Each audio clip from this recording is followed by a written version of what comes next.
Once the bedrock of transatlantic security, NATO now faces an existential crisis.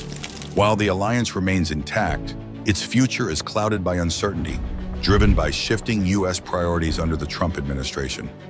Even if NATO members were to meet Trump's latest demand, spending 5% of GDP on defense, the fundamental nature of the alliance is changing.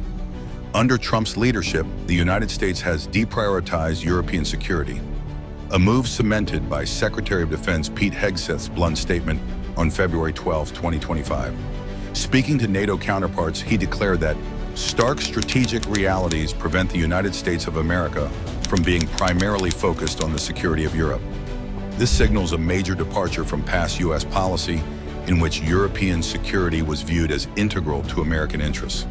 We're also here today to directly and unambiguously express that stark strategic realities prevent the United States of America from being primarily focused on the security of Europe. The United States faces consequential threats to our homeland. We must and we are focusing on security of our own borders. We also face a peer competitor in the communist Chinese with the capability and intent to threaten our homeland and core national interests in the Indo-Pacific.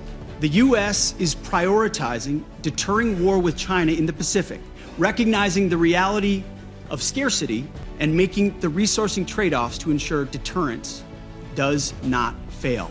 For NATO, this shift undermines the core principle of collective defense enshrined in Article 5. An attack on one is an attack on all.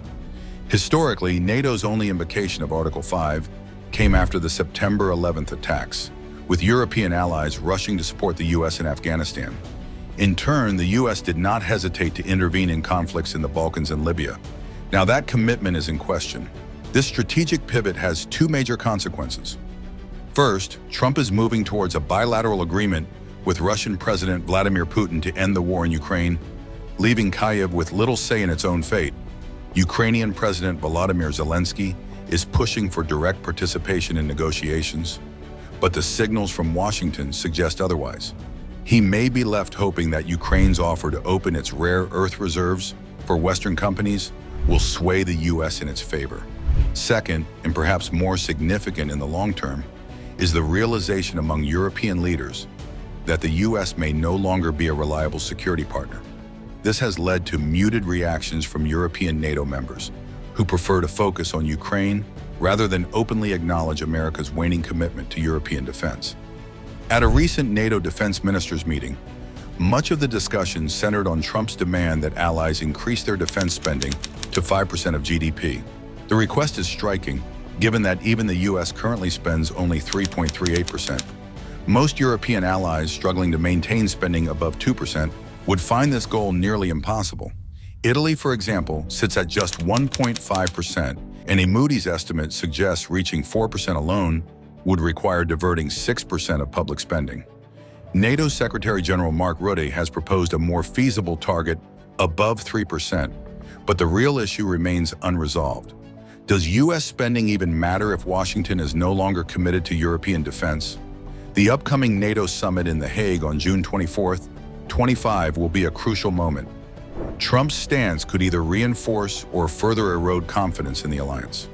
However, the mere fact that such doubts exist already marks a seismic shift. For decades, the U.S. has urged Europe to take more responsibility for its defense, but European leaders largely ignored these calls. Now, with Trump threatening to pull back, Europe faces a stark choice: scramble to keep America engaged or prepare to defend itself, either within NATO or through a new security framework. One thing is clear: NATO as we knew it is gone. The question is whether it will evolve or simply fade into irrelevance.